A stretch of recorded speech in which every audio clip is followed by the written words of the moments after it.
The morning of April 15th brought an unnatural stillness that seeped through the shattered windows and crumbling walls like poison gas. Greta Mueller pressed her palm against the cold stone floor of the cellar, feeling the absence of vibrations that had become her constant companion for 72 hours straight. The American artillery had been relentless, each explosion sending cascades of dust and small stones raining down on them from the ceiling, each impact making little Maria whimper and burrow deeper into the nest of threadbare blankets they'd assembled in the darkest corner. Now there was nothing. Just silence, heavy and oppressive, more terrifying than any bombardment, because silence meant decisions had been made, battles had been won or lost, and new soldiers would be walking through what remained of their town. Greta's hands trembled as she reached for the small pitcher of water they'd been rationing, offering it first to Maria, whose lips were cracked and bleeding, then to Hans, who took only the smallest sip before pushing it back toward his mother. 8 years old, and already he understood sacrifice. Already he'd learned to calculate survival in sips of dirty water and crumbs of mouldy bread. What kind of world taught children such mathematics? What kind of mother had she become, unable to provide even the most basic necessities while her babies slowly withered away in the darkness? Hans had been a robust child once, all energy and laughter, racing through the streets with the other boys, his cheeks flushed with exertion and joy. Now his collarbones jutted out like broken wings, his eyes too large for his gaunt face, his movements careful and calculated to conserve what little energy his starving body could produce. Maria, only 5, had nearly forgotten how to speak above a whisper. The loud, boisterous little girl who had driven Greta half-mad with constant chatter and questions had retreated into some internal space where words seemed unnecessary and dangerous. Greta crawled across the cellar floor to the narrow window that sat at street level, barely 6 inches high and hidden behind sandbags that someone, probably Herr Hoffmann from the house next door, had stacked there before the American advance began. She'd heard his house take a direct hit 2 days ago, the explosion so massive it had knocked her off her feet and sent Maria into hysterics that lasted for hours. She doubted anyone in the Hoffmann family had survived. Pressing her face against the grimy glass, she could see a slice of the street above, or what used to be a street. Now it was a wasteland of broken brick, twisted metal, shattered glass, and the occasional piece of furniture or personal item that looked obscene in its domesticity. A child's shoe, a framed photograph face down in the rubble, a teacup somehow miraculously intact amid the destruction. Nothing moved in her limited field of vision. No people, no vehicles, no animals, except for that orange tabby cat that seemed to have 9 lives, picking its way delicately through the debris as if it were simply inconvenienced by the apocalypse rather than traumatized by it. Greta envied that cat its composure, its ability to adapt and survive regardless of which army occupied the streets. Behind her, Hans stirred, and she heard the rustle of fabric as he shifted in their makeshift bed. His voice, when it came, was a dry whisper that barely carried across the small space. "They stopped shooting, Mama. Does that mean the war is over?" Greta wanted to tell him yes, wanted to promise that the nightmare was ending, that soon they would climb out of this hole and return to some semblance of normal life. But she'd learned the hard way that false hope was crueler than honest fear. "The shooting has stopped here," she said carefully, choosing each word with precision. "That means one army has won and another has lost. It means new soldiers will come soon." "American soldiers," Hans said, and there was something in his tone she couldn't quite identify. Fear, certainly, but also perhaps a thread of curiosity. The posters in town had called them demons, monsters who would destroy everything German, who would hurt children and burn homes and commit atrocities that made her stomach turn, just remembering the propaganda. But Greta had stopped believing in posters around the same time she'd stopped believing in victory, stopped believing that their leaders knew what they were doing, stopped believing that any of this senseless destruction served any purpose beyond feeding some madman's ego. She thought about Johann, her husband, dead on the Russian front after trying to desert. They'd shot him like a criminal, the letter had said. Shot him for the crime of wanting to live, wanting to come home to his wife and children rather than die in the frozen mud of a country he'd never wanted to invade in the first place. She'd burned her party card that night, watching the flames consume the swastika and all the lies it represented, feeling something hard and bitter take root in her chest where hope used to live. The rumble started low and distant, barely audible at first, more a vibration in the ground than an actual sound. Then it grew, building into the unmistakable growl of engines, multiple vehicles approaching in convoy formation. Greta's breath caught in her throat as the first vehicle rolled past her window, olive drab paint splattered with mud, white stars on the hood and sides marking it as American. She could see the bottom half of soldiers' legs as they passed, boots planted firmly on the metal floor of the truck bed, swaying slightly with the vehicle's movement over the uneven terrain. More vehicles followed, jeeps and trucks and larger transports, an endless stream of American military might rolling through what used to be the heart of their small town. And with each vehicle that passed, Greta felt her options narrowing, her control over her family's fate slipping away like water through her fingers. When the convoy finally stopped, she heard voices shouting in English, that strange, harsh language she'd never bothered to learn when learning it might have labelled her as suspicious, as possibly sympathetic to the enemy. Now she wished desperately that she understood what they were saying, what their plans were for the German civilians hiding in cellars throughout the town. The voices grew closer, and she could hear boots crunching on gravel and broken glass, hear the clink of metal equipment, hear laughter that sounded so normal, so human, that it sent a chill down her spine. These weren't the monsters from the posters. These were young men, tired men, men who laughed and complained, and probably wanted nothing more than to go home to their own families. She watched through the narrow window as 3 soldiers stopped near what used to be the town square, setting up a small cooking area with practiced efficiency. One of them produced a metal grate and set it over a hastily built fire. Another opened various cans and packages, ingredients that made Greta's stomach clench with violent hunger. The third soldier, younger than the other 2 with dark hair and a kind face, stood guard while smoking a cigarette, his rifle slung casually over his shoulder rather than held at the ready. The smell hit her like a physical force.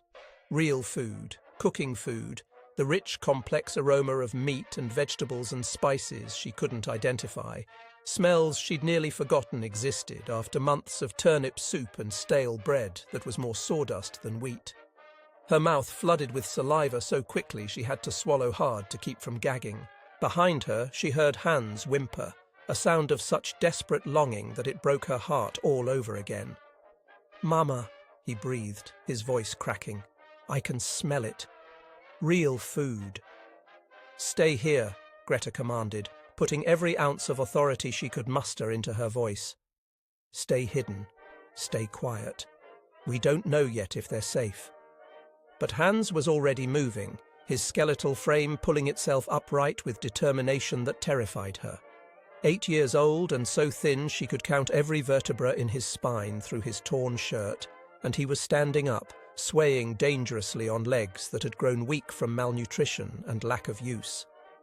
"Hans, no!" she hissed, reaching for him, but he was already climbing the cellar stairs, drawn by the smell of food the way drowning men are drawn to the surface, beyond reason, beyond caution, driven by pure biological need.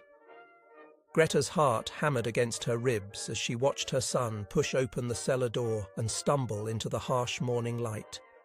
Every instinct screamed at her to run after him, to drag him back to safety, to shield his body with her own if the Americans decided to shoot first and ask questions later. But her legs felt frozen, turned to stone by the terrible weight of impossible choices. If she revealed herself, they might shoot both of them.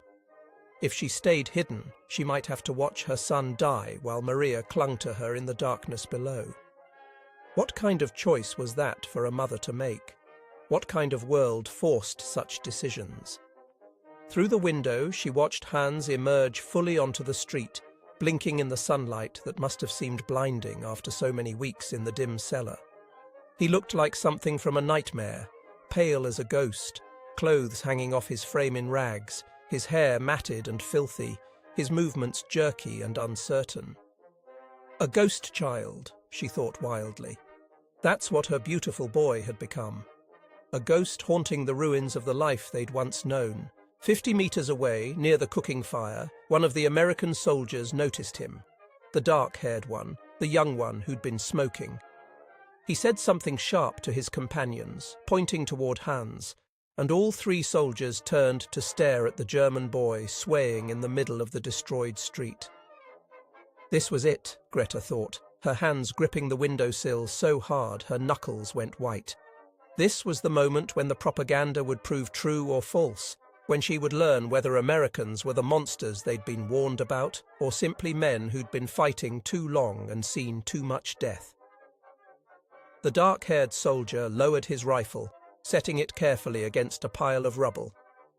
Then he stood slowly, his movements deliberate and non-threatening, and said something in a gentle voice that carried across the space between him and Hans. The words were incomprehensible to Greta, but the tone was unmistakable. It was the voice someone used with a frightened animal or a traumatized child. The soldier reached into his jacket pocket and pulled out a rectangular brown package. Even from her limited vantage point, Greta recognized it. A Hershey's bar. American chocolate. Something she hadn't seen in years, something that had become almost mythical in its scarcity. The soldier held it out toward Hans, his hand steady, his expression soft with something that looked remarkably like compassion. And Hans, her brave, reckless, starving son, took a tentative step forward. Then another. Then another. His small hand reached out, trembling violently, pulled back as if expecting a trap, then reached out again with the desperate hope of a child who had known too much suffering and too little kindness. When Hans's fingers finally closed around the chocolate bar, Greta saw her son's face crumple. Tears started tracking down the dirt on his cheeks, carving clean lines through the grime, and even from this distance she could see his lips moving, forming words she couldn't hear but could guess. "Thank you." In German, or in broken English, or in the universal language of gratitude that transcended national boundaries. And in that moment, watching her son accept food from the hands of an enemy soldier who chose mercy over indifference, Greta felt something shift inside her chest. Something that had been locked away since Johann's death, since the bombs started falling, since the world became a place where neighbours disappeared in the night and children learned to hide in the dark and be afraid of their own shadows. Something she'd thought was dead forever, carefully buried beneath layers of survival instinct and cynical pragmatism. It felt dangerous and fragile and impossibly precious. It felt like hope. But hope was a luxury they couldn't afford. Not yet. Maybe not ever. So Greta gathered what remained of her courage, checked to make sure Maria was still sleeping in the corner, and climbed the cellar stairs to face whatever came next. If the Americans were going to shoot someone, better her than Hans, better her than Maria. She'd failed them in so many ways already. At least she could shield them with her body if necessary. The morning light felt harsh and unforgiving after so long in the dimness below.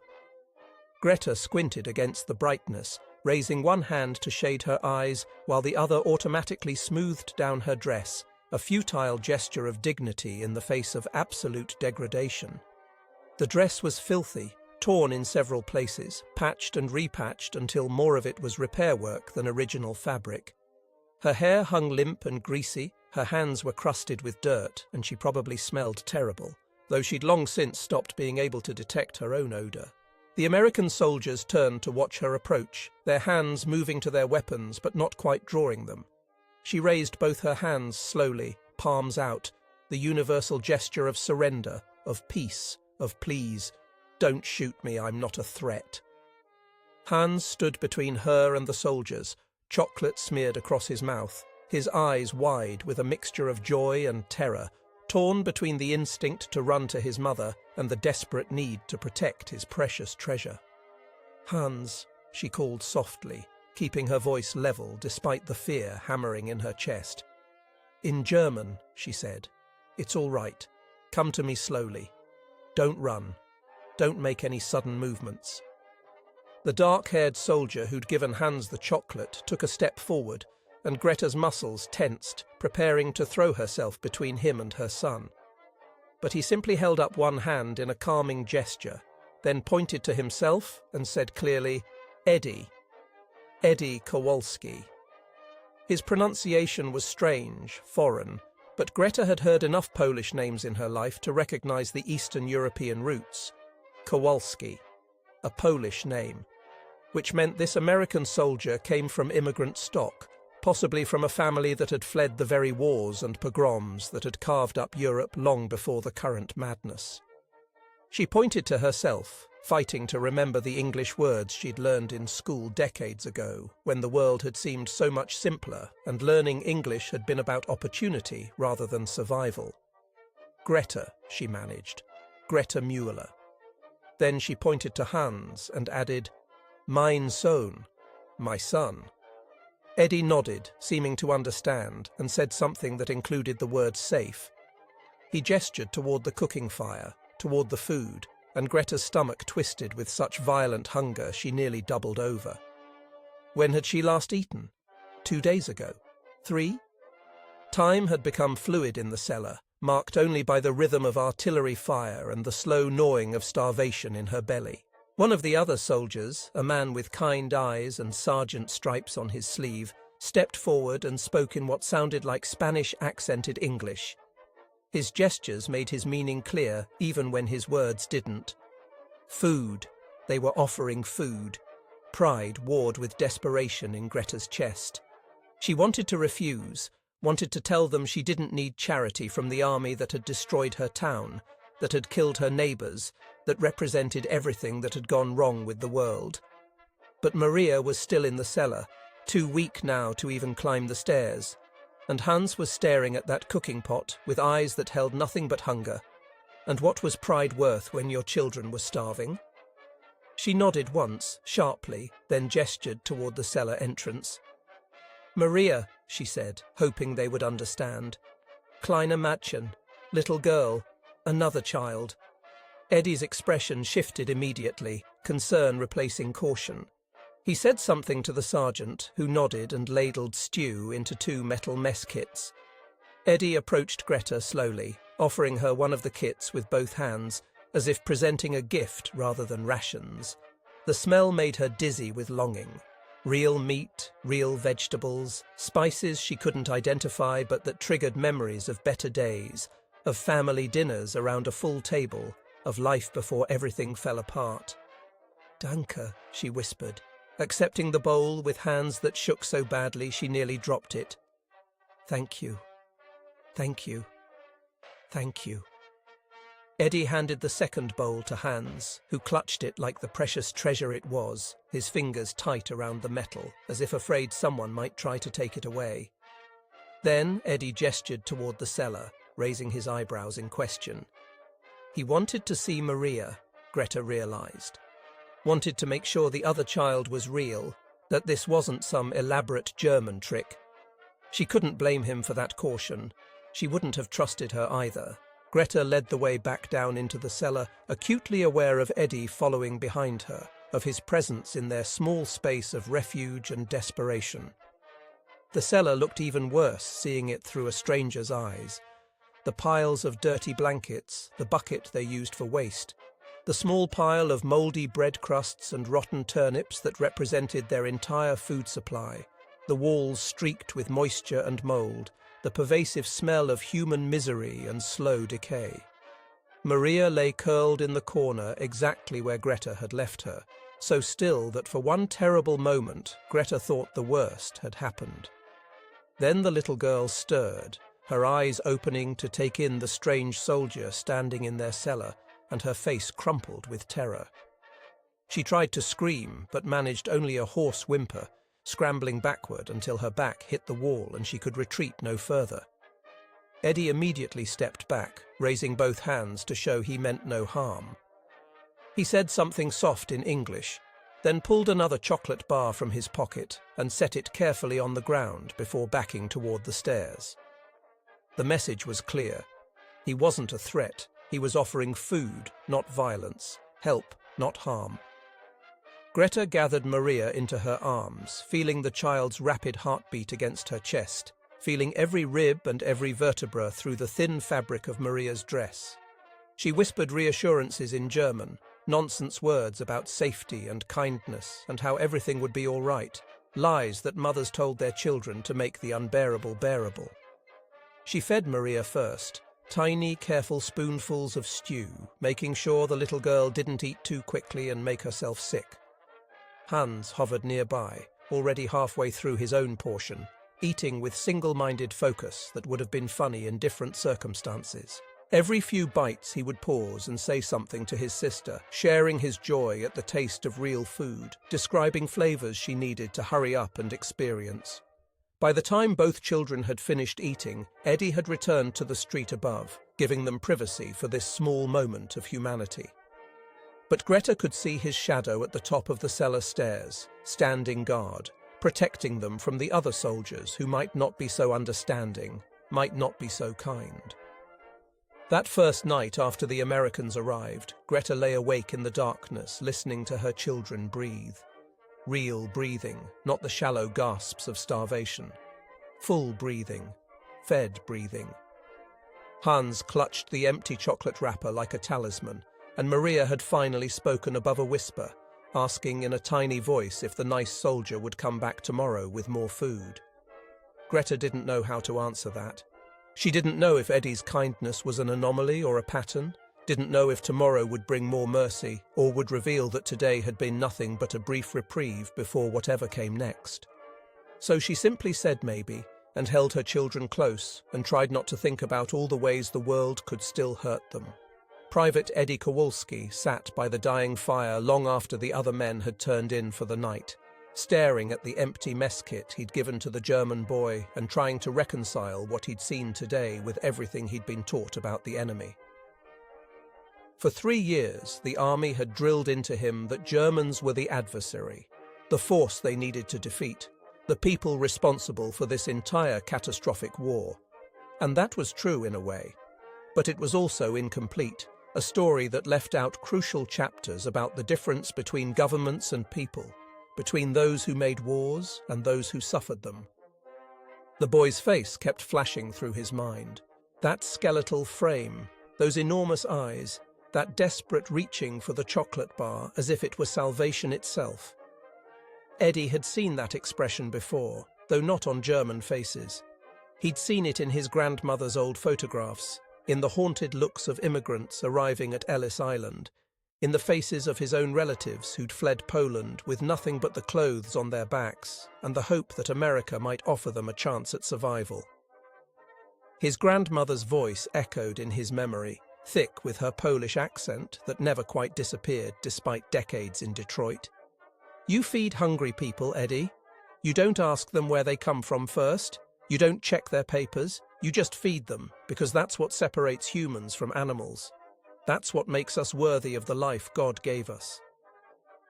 She'd told him stories about hiding from pogroms, about the German family who'd risked their own lives to shelter her in their cellar, sharing their bread when they barely had enough for themselves. She'd never learned what happened to them, had spent decades wondering if they'd survived the wars that followed, if they'd escaped the bombs and the chaos, or if they'd become casualties of the very cycles of violence they'd tried to resist. What happened to that German family, Babsia? Eddie had asked her once when he was maybe 10 years old, sitting in her kitchen while she made pierogi and told stories of the old country. "I don't know, Kochani," she'd answered, her hands moving with practiced efficiency as she sealed each dumpling. "I had to run, had to escape to America before they came for me too. But I think of them often. I pray for them. I hope that somewhere, someone showed them the same kindness they showed me. I hope their children didn't go hungry." Now here was Eddie, on the other side of the world, on the other side of a different war, facing German children who looked exactly like the starving Polish children his grandmother had described. History repeating itself in an endless loop of suffering and displacement, of children paying for the sins of adults who couldn't seem to learn that hatred only bred more hatred. Corporal Flynn emerged from one of the tents, unable to sleep, and settled down beside Eddie with a cigarette dangling from his lips. "You gone soft on the enemy, Kowalski?" he asked, but there was no real bite in his voice, just tired curiosity. "They're kids, Flynn," Eddie replied, not looking away from the fire. "Starving kids. When did kids become the enemy?" Flynn was quiet for a moment, drawing on his cigarette and exhaling smoke into the night sky. "My old man used to say the same thing," he said finally. "He fought in the First War in France. Said the worst part wasn't fighting the German soldiers, it was seeing the French children begging for food after towns got shelled. Said they all looked the same when they were hungry. Didn't matter if they were French or German or American, just hungry kids." Eddie nodded, grateful for the understanding. He'd expected pushback, expected to be called a traitor or a sympathizer or worse. But Flynn had seen enough of war to know that the lines between good and evil weren't as clear as the generals liked to pretend. The next morning brought a soft rain that turned the rubble-strewn streets into rivers of mud and debris. Eddie was checking the supply inventory when he heard a small voice call out in heavily accented English. "Mr. Eddie? Mr. Eddie?" He turned to find Hans standing at the edge of their camp, holding something wrapped in a dirty handkerchief. The boy approached slowly, still wary despite yesterday's kindness, and held out the package with both hands. "Furda," he said carefully, pronouncing the German word with exaggerated precision. "Für Sheila, for you." Eddie unwrapped the handkerchief to find 3 smooth stones, polished until they gleamed despite their time in the rubble. He recognized them as the kind of river stones kids collected, treasured for their beauty and smoothness, kept in pockets as good luck charms or traded with friends. Hans had given him his most precious possessions, the things he'd probably been carrying when the bombs started falling, the last remnants of childhood before war turned children into survival machines. "Thank you, Hans," Eddie said, his throat tight with emotion. "These are beautiful."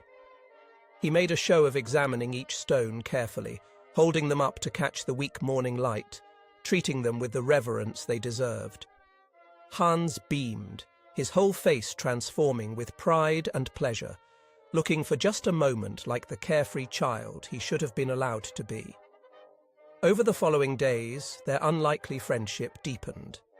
Hans appeared each morning, helping Eddie with small tasks, learning English words with the quick facility of the young, teaching Eddie German phrases in return.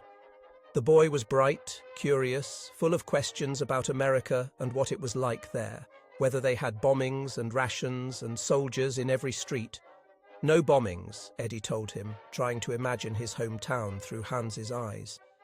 "In America, children go to school and play baseball and eat ice cream in the summer. Their fathers come home from work every evening and their mothers cook dinner and everyone sits around the table together." Hans listened to these descriptions with the intensity of someone hearing fairy tales about a magical kingdom. "That sounds nice," he said wistfully. "Maybe someday Germany can be like that again, when the war is finished and everyone stops fighting." Eddie didn't have the heart to tell him that even after wars ended, the scars remained for generations, that the trauma seeded into children's bones during these terrible years would shape them for the rest of their lives. Instead, he just ruffled Hans's hair and said, "Maybe so, kid. Maybe so." Greta watched these interactions from a distance, still wary, but gradually relaxing her guard. Eddie noticed that she'd started doing small tasks around the camp, mending torn uniforms with thread she'd somehow salvaged, organizing medical supplies for Dr. Patterson with careful efficiency. She never asked for payment, but Eddie made sure extra rations found their way to her family's cellar, and Sergeant Martinez started sharing his cigarettes with her during the evening hours when the day's work was done and everyone needed a moment to breathe. She told them, bit by bit, about her life before the war. About Johann, her husband, who'd been a schoolteacher before being conscripted. About their small house with a garden where she'd grown vegetables and flowers, where Hans and Maria had played in the sunshine while she hung laundry and sang old songs her own mother had taught her. About the slow transformation of their town as neighbours began disappearing, as conversations became dangerous, as fear became the only reliable constant in their daily existence. "My neighbour," she said one evening in halting English, was hiding Jewish family in his attic, the Kowalczyks. I knew they were there. I could hear the children sometimes, playing very quiet. Then one night, trucks came. Took them all away, all of them. The Kowalczyks, my neighbour, everyone. "What did you do?" Martinez asked gently. "Nothing," Greta said, and the self-loathing in her voice was painful to hear. "I did nothing. I was too afraid for my own children. I told myself there was nothing I could do, that trying to help would just get my family killed too. But doing nothing, that killed something inside me, something I don't think will ever come back." Eddie found himself sharing his own family history in return, telling her about his grandmother's escape from Poland, about the German family who'd hidden her and saved her life. When he mentioned the name of the town where his grandmother had lived, Greta's eyes widened with recognition. "That's only 30 kilometers from here," she said. "Maybe your grandmother's family and my family. Maybe we are neighbors, in a way, before all this madness." The thought sent a chill down Eddie's spine. How many other connections like this existed, invisible threads linking people across borders and languages, relationships that could have flourished in peacetime but had been severed by the arbitrary lines drawn by men who'd never had to do their own fighting. How many potential friends had become enemies simply because politicians decided it should be so. Little Maria, encouraged by her brother's growing confidence, began emerging from the cellar more frequently. She was a tiny thing, all bones and huge eyes, but Eddie could see hints of the personality that must have existed before hunger and fear had forced it into hibernation. She loved singing, he discovered, and would hum little German lullabies while helping her mother sort through salvaged supplies. One afternoon, Doc Patterson carved her a small wooden doll from a piece of scrap lumber, giving it a simple face and dress carved into the wood. Maria's reaction was immediate and overwhelming. She clutched the doll to her chest and burst into tears. Not sad tears, but the overwhelmed crying of someone who'd forgotten that people could be kind for no reason, that gifts existed, that the world could still contain moments of pure, unexpected joy. "What do you say, Maria?" Greta prompted gently. "Thank you," Maria whispered in careful English, the words clearly practiced. "Thank you, Mr. Doc." Patterson cleared his throat roughly, clearly fighting his own emotions. "You're welcome, little miss. You take good care of her, all right?" From that day forward, Maria was rarely seen without her doll, which she named Anna after a cousin who'd died in a bombing. She would have long, serious conversations with Anna in whispered German, describing the nice Americans and the food they shared, and how maybe, just maybe, things were going to be all right after all. Private Johnson from Alabama, who'd initially been the most hostile to Eddie's fraternization with enemy civilians, surprised everyone by starting to teach Hans simple English phrases during his guard shifts. He claimed it was just practical, that Hans could be useful as a translator if they needed to communicate with other German civilians. But Eddie saw the way Johnson's expression softened when Hans successfully learned a new word, the way he'd slip the boy extra portions when he thought no one was watching. Even Corporal Flynn, cynical Flynn who trusted no one and believed in nothing except getting home alive, started setting aside portions of his rations. Not much, just a little extra bread here, an apple there, claiming he wasn't hungry when everyone knew he was just as hungry as the rest of them, just less willing to eat while children starved. The Americans had become accidental guardians, Eddie realized. They'd stumbled into this role not through any official policy, but through the simple human inability to watch children suffer when you had the power to prevent it. Regulations said one thing, but regulations had been written by people who'd never looked into the eyes of an 8-year-old clutching an empty chocolate wrapper like it was the most precious thing in the world. Eddie wrote long letters home to his mother, describing the German family they'd essentially adopted, trying to explain the strange cognitive dissonance of being a soldier in enemy territory while simultaneously developing genuine affection for the people they'd been taught to hate.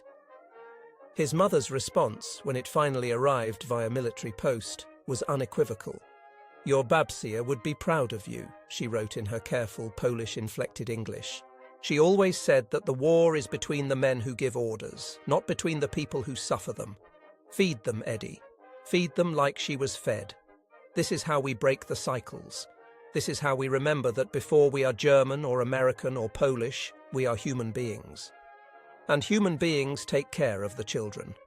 Always the children first. He read that letter to Greta one evening, translating the Polish words into English and then helping her understand the English with his broken German. She listened with tears streaming down her face, and when he finished, she said simply, "Your grandmother? She is wise woman. I would like to meet her someday. To say thank you." "Maybe you will," Eddie said, though they both knew it was unlikely. The war had ripped too many holes in the fabric of the world for such neat reunions. But it was nice to imagine, nice to picture a future where Greta and his grandmother could sit together over tea, sharing their stories of survival and loss, finding common ground in their experiences of being mothers in a world that seemed determined to destroy their children. Those golden days of late April felt suspended outside of time, a brief pocket of peace and normalcy amid the ongoing chaos of war. The weather warmed, spring flowers began pushing up through the rubble in defiant displays of life's persistence, and Hans started laughing again, real laughter that rang through the ruined streets and made everyone smile despite themselves. Maria progressed from whispers to normal speaking volume, her voice high and clear as she chatted about Anna and the Americans and whether they might stay forever. Greta's face lost some of its gauntness. Her movements became less careful, less calculated, and Eddie even caught her smiling once or twice when Hans told particularly terrible jokes he'd learned from the soldiers. It felt possible during those weeks to imagine that humanity might actually be stronger than hatred, that the bonds formed between people could transcend the artificial divisions created by borders and ideologies.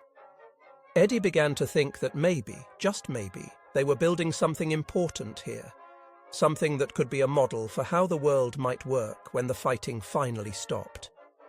He should have known better. In war, every moment of hope is just waiting to be shattered by the next wave of reality.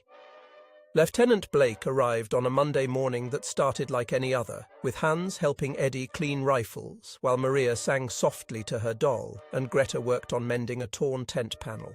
No one noticed the pristine jeep until it was too late, until Blake had already stepped out with his clipboard and his pressed uniform and his determination to restore proper military discipline to what he clearly viewed as a circus of regulatory violations.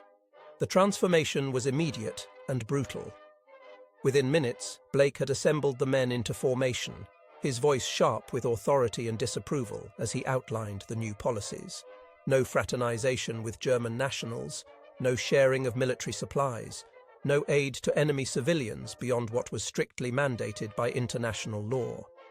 And Eddie, the primary offender, was being reassigned effective immediately, transferred to convoy duty where he wouldn't have the opportunity to continue his inappropriate relationship with enemy combatants. Eddie tried to argue, tried to explain that these weren't combatants, but victims, that feeding starving children didn't undermine military objectives, but rather demonstrated the values they were supposedly fighting to defend. Blake shut him down with bureaucratic efficiency, quoting regulations and chain of command and the need for proper professional distance from the enemy population. The worst part was watching Hans witness the confrontation from the cellar window. Eddie could see the boy's face, could see the exact moment when understanding dawned, when Hans realized that the nice soldier who'd given him chocolate and taught him English and treated him like a human being was being forced to leave. The betrayal in Hans's expression was worse than any wound Eddie had taken in combat. He tried to say goodbye, tried to explain to Greta and the children that this wasn't his choice, that he would stay if he could, that leaving them felt like the worst kind of abandonment. But what could he say that would make it better? How could he explain to an 8-year-old that adults had to follow orders, even when those orders were cruel and wrong? "Hans," Eddie said, kneeling down to the boy's level while Blake watched with obvious impatience. "I have to go now, but that doesn't mean I'm forgetting you. I'll never forget you. You understand?" Hans stared at him with eyes that had gone flat and dead again, all the light drained out of them by this fresh betrayal. "Mama was right," he said in English that was almost perfect now. "She said you would leave. She said all soldiers leave. I should have listened." The words cut deeper than any knife. Eddie wanted to protest, wanted to insist that he was different, that he cared, that this wasn't like the other abandonments Hans had experienced. But what difference did intent make when the result was the same? He was leaving. That was the only fact that mattered to a child who'd already lost too much. Greta appeared at the cellar entrance, her face carefully blank, and Eddie recognized that expression immediately. It was the face of someone who'd been disappointed too many times to be surprised anymore. Someone who'd built walls around their heart and locked the gates and thrown away the key. The woman who'd started to trust him, started to hope, was gone. In her place stood the suspicious survivor they'd first met, the one who knew better than to believe in temporary kindness. "You go now," she said in English, her voice flat. "Is better this way. We survive before you. We survive after you. Don't need American pity." It wasn't true, and they both knew it, but what else could she say? Pride was sometimes the only thing left when everything else had been stripped away.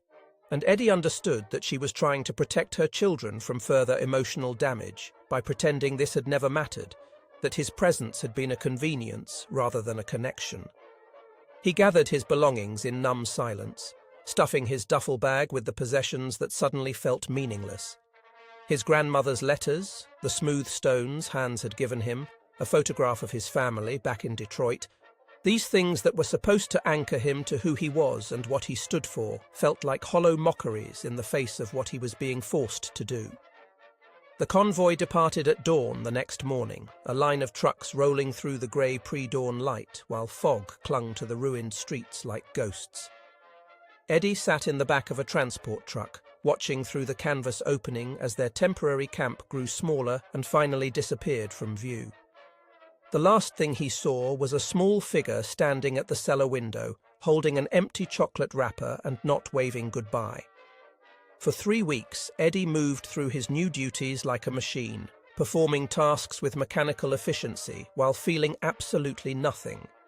He distributed supplies, drove convoy routes, stood guard duty, all without engaging emotionally with anything happening around him.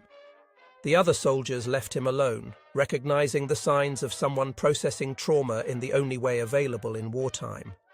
You didn't talk about it, you just moved forward and hoped the numbness eventually wore off.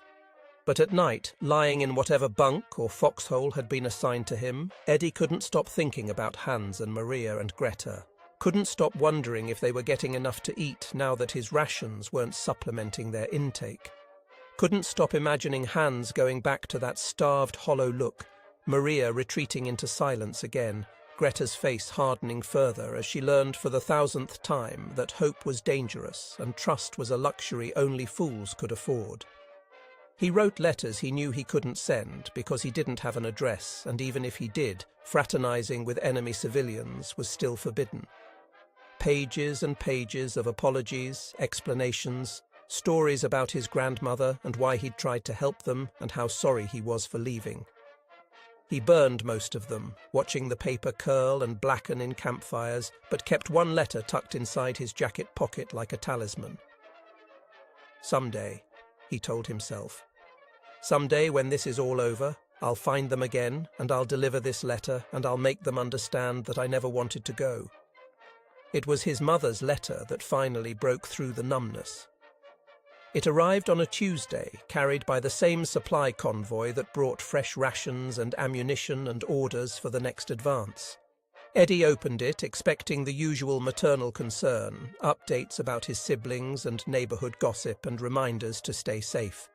Instead, he found something that hit him like a physical blow. "I spoke with your grandmother," his mother wrote. "I told her about the German family you tried to help, about how you were reassigned for breaking regulations." "Eddie," she cried. She actually cried, which I have never seen her do. She said you are doing her work, carrying on her legacy of remembering that children are children, regardless of what flag flies over their heads. She dictated something she wants me to send to you, and she made me promise you would read it. The next paragraph was in his grandmother's own handwriting, shaky but determined. "My dearest Eddie," she wrote in Polish, "you are doing what I always hoped you would do. You are remembering that we are human beings first, before we are anything else. The German family who saved me during the pogroms, they were just people. Good people who saw someone in need and helped, even though helping put them in danger. I never forgot them. I think of them every day. And now you have met your own family in need, and you helped them, and that makes this old woman's heart glad, even as it breaks for what you had to endure. But Eddie," she continued, her handwriting growing shakier as emotion overtook her. "This is not finished. You must go back. You must find them again. Rules and regulations are made by men who sit in offices and never see the consequences of their decisions. But you have seen. You know what matters, so you go back when you can, and you feed them again, and you tell them that this is what humanity looks like. This is what resistance to hatred looks like. Not grand gestures, but small kindnesses repeated until they become strong enough to crack the walls of bitterness." Eddie read that letter 17 times, memorizing every word, letting his grandmother's convictions seep into his bones and reawaken something that had gone dormant under the weight of military discipline and bureaucratic indifference. She was right. Of course she was right. He'd known it all along, but had needed permission to believe it. Needed someone with authority, even if that authority was just a Polish grandmother who'd survived pogroms and poverty and immigration through sheer stubborn refusal to let hatred win. The question was how to get back. His new assignment kept him 40 miles away from the town where Greta and her children were struggling to survive. He had no leave time, no legitimate reason to be anywhere near that sector. Any attempt to visit would be blatant insubordination, potentially earning him everything from a reprimand to a court-martial depending on how seriously Blake wanted to push the issue. But Eddie had learned something important during his weeks with Hans and Maria. He'd learned that sometimes the right thing to do was also the forbidden thing, and that following your conscience meant being willing to accept the consequences even when those consequences were severe. His grandmother had risked her life to survive. The German family who'd hidden her had risked their lives to help. Johann had risked his life trying to desert rather than keep fighting in a war he knew was wrong. Greta risked her life every day trying to keep her children alive in a world that seemed determined to punish them for the crime of being born German. What was Eddie risking? A military career he didn't particularly want? A promotion he'd never sought? The good opinion of officers who thought regulations mattered more than human lives?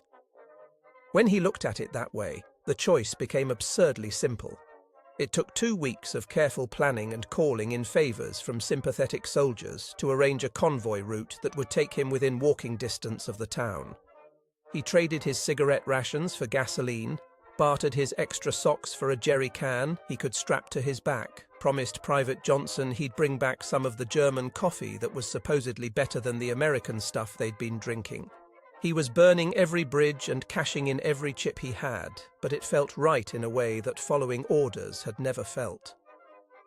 The night before his unauthorized return, Eddie sat down and wrote one more letter to his grandmother.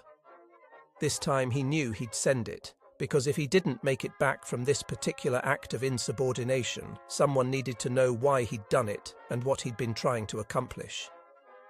"Dear Babsia," he wrote, "I'm going back to help them. I don't know if I'll be able to make any real difference, and I don't know what will happen when the army figures out what I've done. But I keep thinking about what you told me, about how resistance isn't always dramatic. Sometimes it's just showing up when you said you would. Sometimes it's keeping promises when everyone else has walked away. Sometimes it's choosing to be human when the world is trying to turn everyone into machines. If this goes badly, he continued, please don't think I was foolish. Think that I was trying to honor what you taught me, trying to be the kind of man who doesn't abandon children just because regulations say I should. And if you ever get the chance, if you ever somehow manage to find them, please tell Greta and Hans and Maria that I meant every kindness, that leaving wasn't my choice, and that coming back was the easiest decision I ever made.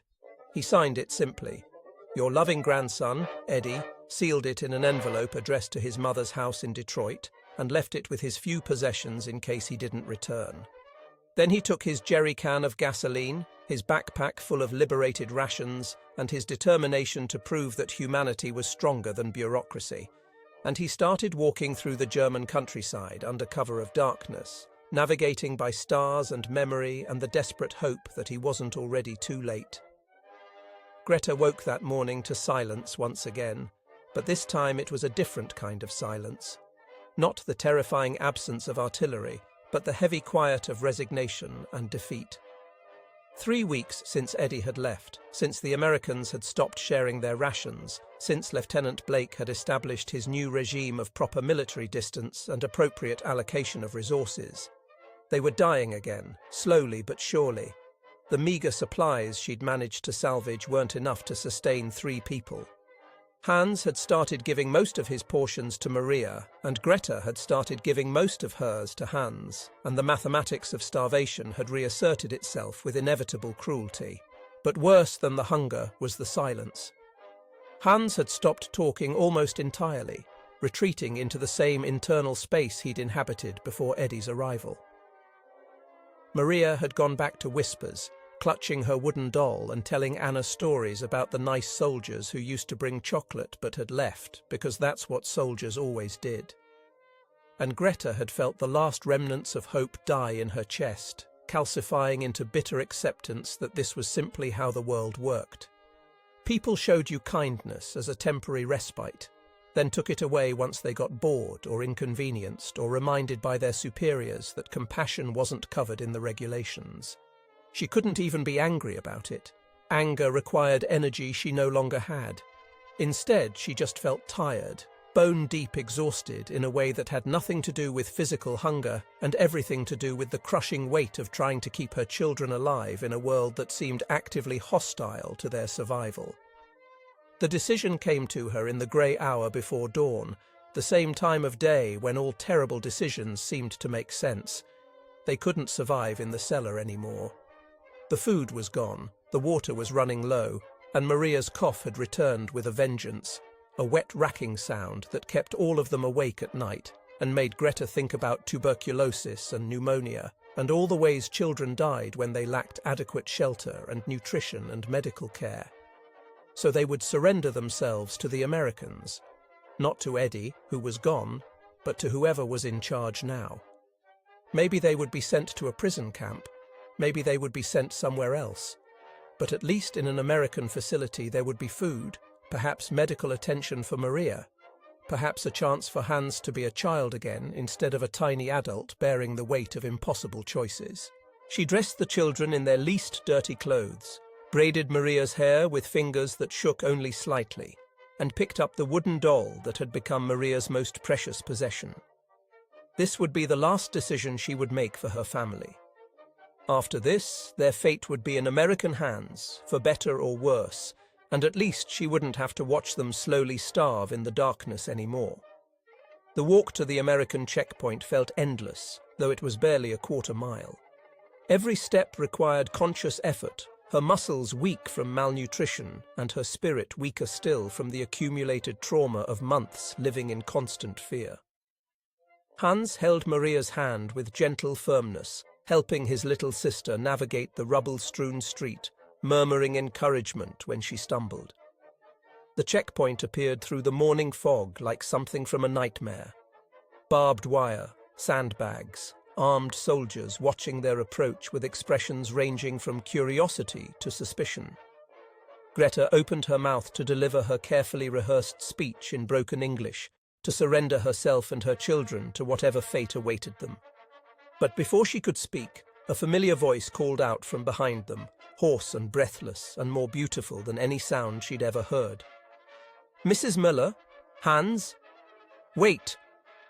She turned, hardly daring to believe, and saw Eddie Kowalski stumbling toward them through the rubble.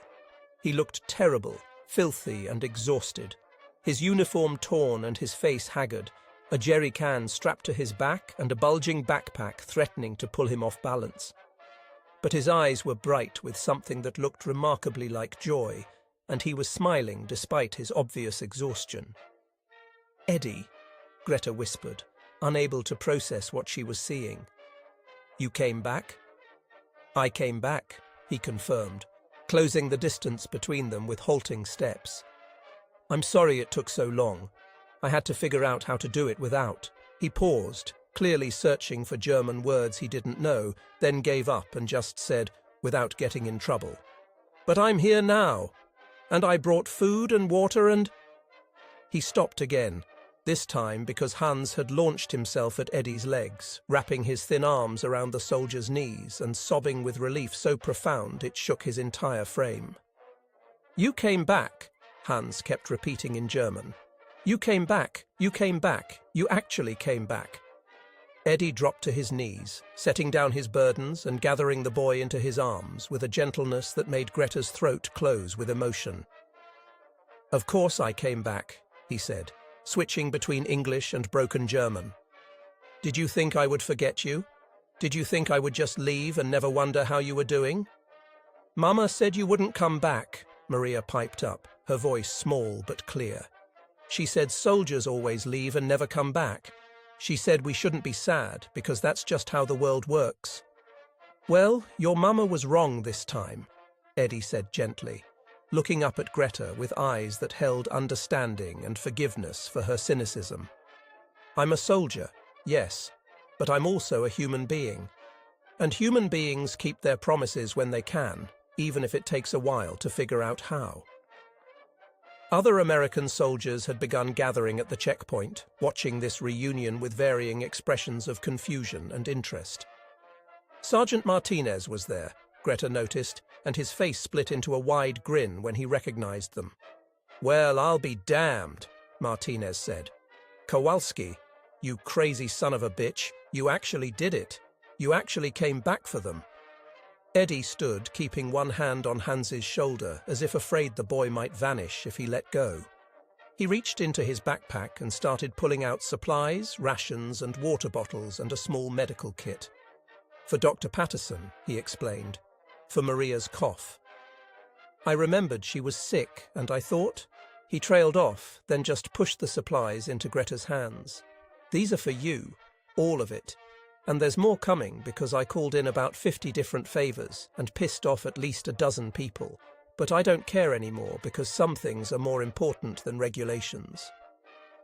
Lieutenant Blake chose that moment to emerge from the command tent, his face darkening with fury as he took in the scene. "Kowalski! What the hell do you think you're doing? You're not even assigned to this sector anymore." Eddie stood up straight, meeting Blake's gaze with quiet defiance. "I'm doing what should have been done in the first place, sir. I'm helping people who need help. Civilians, non-combatants, children who are starving because we decided regulations were more important than their lives." Blake's jaw tightened. "You're out of line, Private. This is insubordination, possible desertion, definitely misappropriation of military supplies.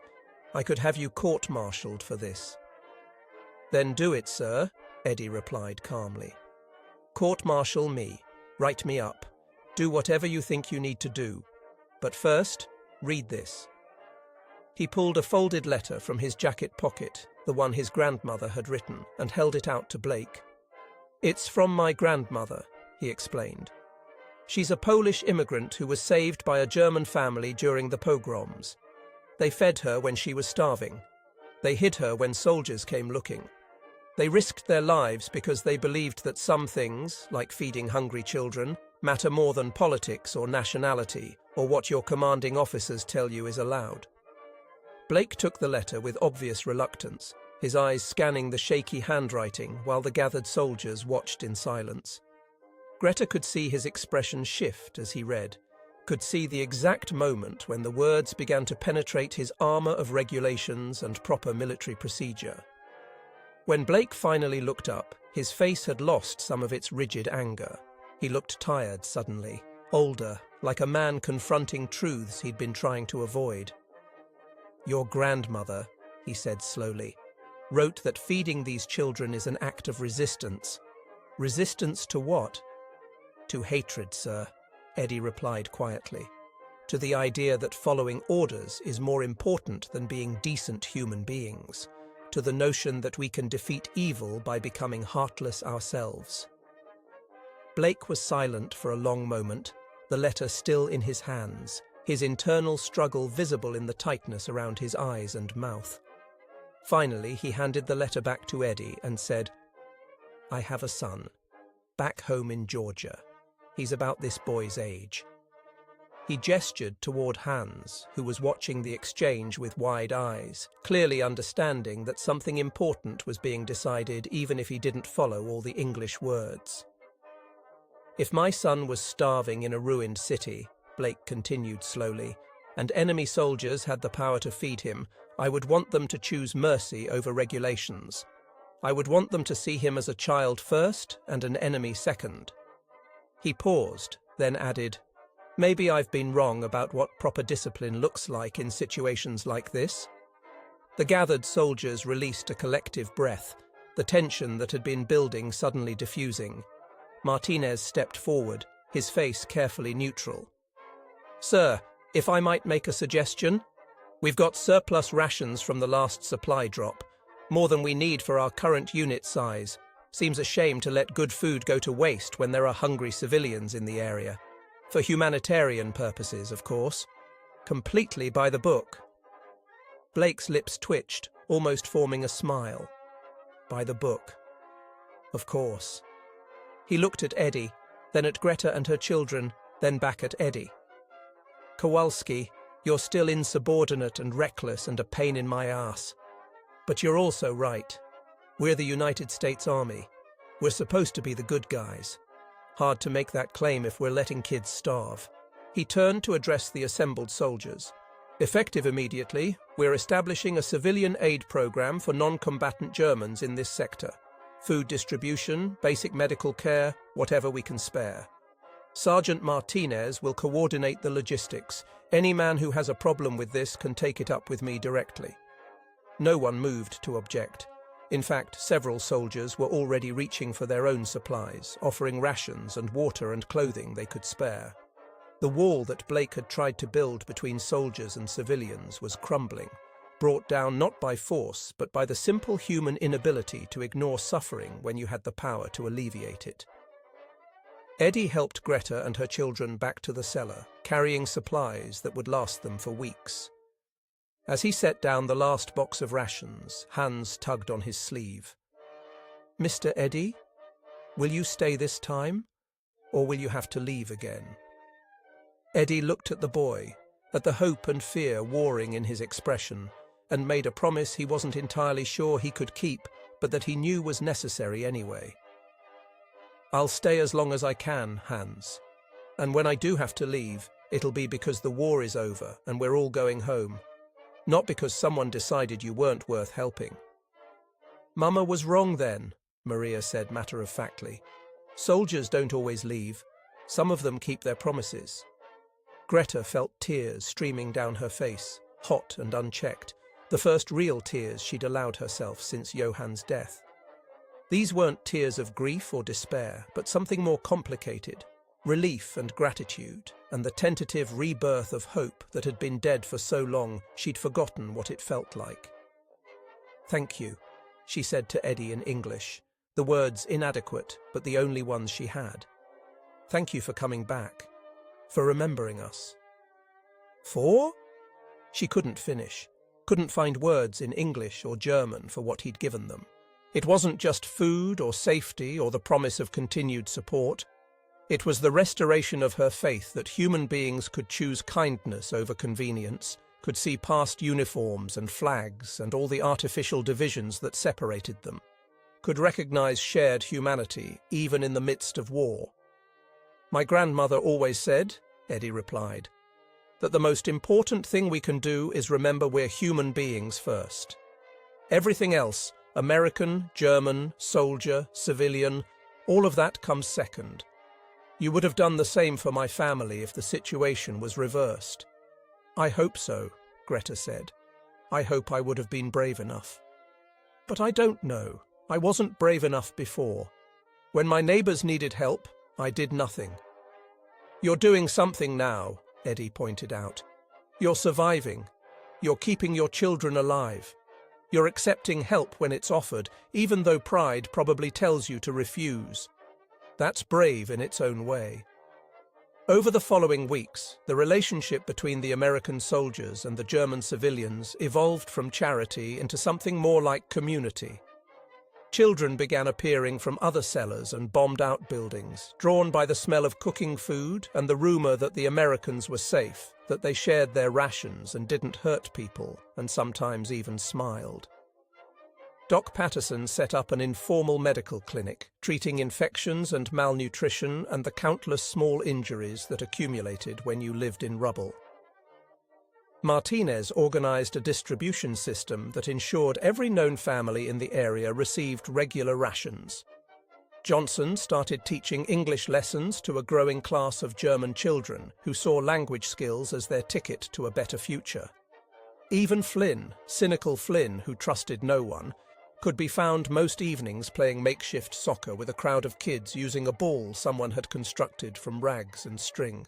Hans flourished in this environment, his natural cheerfulness reasserting itself as regular meals restored his health and the absence of immediate danger allowed childhood to re-emerge. He became a sort of liaison between the Americans and other German civilians, his bilingual skills and natural friendliness making him perfect for the role. He would accompany soldiers on supply runs, introducing them to families who were still hiding, still afraid, still uncertain whether surrender meant safety or imprisonment. Maria started going to Johnson's English lessons, soaking up the language with the speed of the very young. Within a month, she could hold simple conversations, her vocabulary expanding daily as she practiced with any soldier patient enough to listen. She still clutched her wooden doll, but now Anna served as a teaching tool rather than a security blanket, with Maria explaining things to Anna in English to reinforce her own learning. Greta found herself becoming invaluable as the Americans tried to navigate the complex social landscape of occupied Germany. She could identify which civilians had been true believers in the regime and which had been coerced into compliance. She could explain cultural nuances that helped prevent misunderstandings. She could translate not just words but meanings, helping both sides understand each other in ways that went deeper than language. And gradually, almost imperceptibly, the town began to come back to life. Not as it had been before, that was impossible. Too much had been destroyed and too many people had died for any return to the past. But something new was growing in the ruins. Something built on shared survival and mutual recognition of humanity. Something that suggested maybe the future didn't have to be defined solely by the hatred of the past. Eddie wrote to his grandmother regularly, describing this small miracle they were building in the rubble. Her responses were jubilant, filled with pride and encouragement, and the occasional sharp reminder that what they were doing mattered precisely because it was difficult, because it required choosing compassion over convenience every single day. "This is how we make the world better," she wrote in one letter. "Not through grand gestures or dramatic sacrifices, but through small, consistent choices to treat other human beings with dignity and kindness. Feed them, Eddie. Keep feeding them. Keep showing them that not all soldiers are monsters, that not all Americans are enemies, that there are people in the world who believe that children should never go hungry regardless of what flag flies over their heads." One evening in late May, as the days grew longer and the weather warmed enough to make outdoor fires comfortable, Martinez organized what he called a community dinner. Every American soldier contributed something from their rations, and the German families brought whatever they could spare: potatoes salvaged from bombed gardens, wild greens picked from the rubble, even a chicken someone had managed to keep alive through the worst of the fighting. They ate together in the town square, or what used to be the town square before the bombing. Americans and Germans, former enemies, sharing food and stories and tentative friendship. Hans sat between Eddie and Private Johnson, translating their jokes for the benefit of the other German children. Maria sang a German lullaby that her father had taught her, and when she finished, Doc Patterson sang an American folk song in return. Greta found herself laughing, actual, genuine laughter, for the first time since Johann's death. Lieutenant Blake, who'd become increasingly supportive of their civilian aid program once he'd allowed himself to see the people they were helping as individuals rather than statistics, made a short speech. His German was terrible, full of grammatical errors and questionable pronunciation, but the message came through clearly enough. "We came here as conquerors," he said haltingly, working from a translation Martinez had helped him prepare. "We thought we understood what victory meant. Defeat the enemy, impose our will, ensure they could never threaten us again. But we were wrong about what victory looks like. Real victory isn't about domination. It's about building something better from the ruins of what was destroyed. It's about choosing to be human beings together rather than enemies forever." The German civilians listened with expressions ranging from skepticism to hope, still uncertain whether this American kindness would last or would evaporate once the occupation ended and new orders came from new commanders. But they clapped when Blake finished, a hesitant, scattered applause that grew stronger as more people joined in. And for a moment it felt possible that the cycles of hatred and retribution might actually be broken, that this generation might choose differently than all the generations that had come before. That night, as Eddie walked Greta and her children back to their cellar, she said quietly, "I think Johann would have liked you. He would have approved of what you're doing here." "Tell me about him," Eddie requested. "What was he like?" So Greta told him, describing the gentle schoolteacher who'd loved books and children and had been horrified when he'd been conscripted, who'd written letters home describing the senseless brutality of the Eastern Front, who'd tried to desert not because he was a coward, but because he couldn't reconcile his conscience with the orders he was being given, who'd been shot by his own officers for that choice, labelled a traitor and a disgrace, his family left with nothing but shame and a widow's pension that had evaporated once the American advance began. "He sounds like a good man," Eddie said when she finished. "He was," Greta confirmed. "He would have hated everything that was done in our country's name. He would have been ashamed of what we became. But he would have loved seeing this, seeing Americans and Germans choosing to be kind to each other, choosing to feed children instead of making them pay for their parents' mistakes." They reached the cellar, and Hans immediately ran inside to put away the extra rations they'd received at the dinner. Maria followed more slowly, clutching Anna and humming the American folk song Doc Patterson had taught her. Greta turned to Eddie, her face serious in the dim evening light. "I need to tell you something. When you first left, when Lieutenant Blake forbade contact with us, I thought you had abandoned us. I thought you were like all the other soldiers who make promises they don't keep, who show kindness until it becomes inconvenient. I was wrong. I'm sorry I doubted you." "You weren't wrong to doubt," Eddie replied. "You were protecting yourself and your children the only way you knew how. After everything you've been through, trust isn't something you give easily. It has to be earned. I'm just glad I got the chance to earn it." "You did more than that," Greta said. "You showed us that not everyone is what the propaganda said they were. That Americans aren't monsters. That maybe, just maybe, there are people in the world who still believe in being kind, even when it's difficult, even when it's forbidden, even when it would be easier to walk away." "My grandmother believes," Eddie said, "that how we treat the most vulnerable people during the worst times defines who we really are. Not how we act when it's easy, but how we act when it's hard. You and your children, you're teaching me what that means. You're teaching all of us." As the summer progressed, the small town that had been destroyed by war slowly transformed into something new.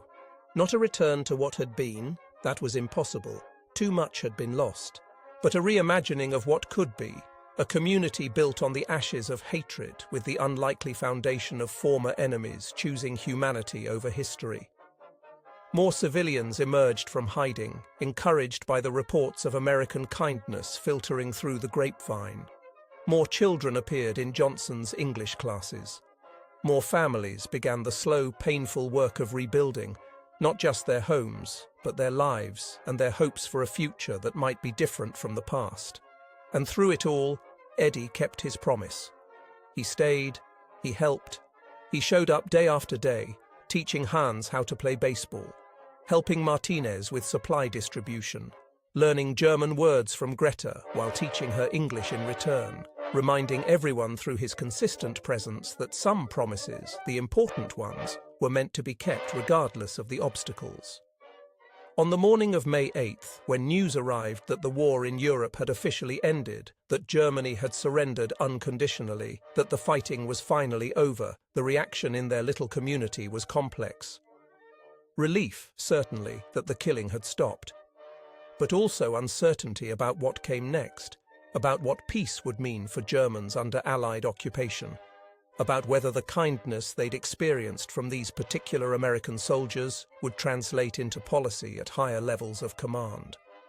Blake called a community meeting in the town square, and this time his German was better, improved by weeks of practice and determination to communicate clearly.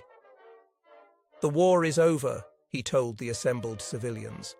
"What that means for you, for all of us, I can't say with certainty. New orders will come, new commanders will make decisions about occupation policy and reconstruction efforts. But I can promise you this, as long as I'm in charge of this sector, no one will go hungry. No child will be denied medical care. No family will be punished for the crimes of leaders they never supported." He paused, looking around at the faces, at the mixture of Germans and Americans who'd become something more than occupiers and occupied, something that approached genuine community. "We can't change what happened," Blake continued. "We can't bring back the people who died or undo the destruction or erase the memories of these terrible years. But we can choose what we build from the ruins. We can choose to remember our shared humanity rather than our enforced divisions. We can choose, every single day, to be better than the hatred that brought us here." The applause this time was immediate and sustained, and Greta realized she was crying again. These ridiculous tears that seemed to come so easily now after years of forced stoicism. Hans was pressed against her side, Maria in her arms, and Eddie stood nearby with his hand on Hans's shoulder, and for the first time since Johann's death, Greta allowed herself to believe that maybe, just maybe, her children might actually have a future worth living. That evening, as the sun set over the ruins and turned the rubble into gold, Greta sat with Eddie on the steps of what used to be the town hall and watched their children play. Hans and Maria, joined now by a dozen other German children and several young American soldiers, playing some complicated game that involved running and shouting and laughter, that rang through the streets like music, like hope made audible, like the sound of a world learning to be human again. "Thank you," she said to Eddie, not for the first time, and certainly not for the last, for coming back, for keeping your promise, for teaching my children that not all soldiers are monsters, that not all Americans are enemies, that there are people in the world who choose kindness when they could choose convenience." "Thank you for letting me help," Eddie replied, "for trusting me eventually, for showing me that the people we're taught to hate are just people after all, trying to survive, trying to protect their children, trying to hold on to their humanity in the midst of inhumanity." They sat in comfortable silence for a moment, watching the children play, listening to their laughter. Then Greta said quietly, "What happens next? When you have to leave? When all the American soldiers go home?" "I don't know," Eddie admitted. "I hope the kindness continues. I hope the policies from above match what we've tried to build here. I hope someone remembers that feeding hungry children and treating people with dignity should never be considered controversial or a violation of regulations." He paused, then added, "But even if everything changes, even if new commanders come in with different ideas about how occupation should work, we'll have proven something important. We'll have proven that it's possible, that enemies can become friends, that hatred can be overcome with consistent small acts of compassion. That's worth something, isn't it? That knowledge, that proof." "Yes," Greta agreed. "That's worth everything." In the distance, they could hear Hans teaching one of the American soldiers a German song, his voice clear and confident in a way that would have been unimaginable just a few months earlier. They could hear Maria's bright laughter as she played with other children who remembered her from before the war, when she'd been loud and boisterous instead of whispery and afraid. They could hear Doc Patterson telling jokes that probably weren't funny, but that everyone laughed at anyway because laughter itself had become precious, a commodity worth more than gold in these ruins where joy had been so scarce for so long. And sitting there in the golden evening light, watching their communities, these unlikely family built from the rubble of hatred and destruction, Greta understood something that would stay with her for the rest of her life. The surprise hadn't been that Americans could be kind. The surprise was that human beings, regardless of their uniforms or languages or the flags they served, could plant seeds of compassion in soil poisoned by years of hatred. And if they tended those seeds carefully enough, with enough consistency and enough stubborn refusal to let regulations override conscience, something beautiful could grow. Not easily, not without setbacks and difficulties and moments of doubt, but possible. Always possible. As long as someone was willing to offer chocolate to starving children, as long as someone was willing to come back when it would have been easier to stay away, as long as someone was willing to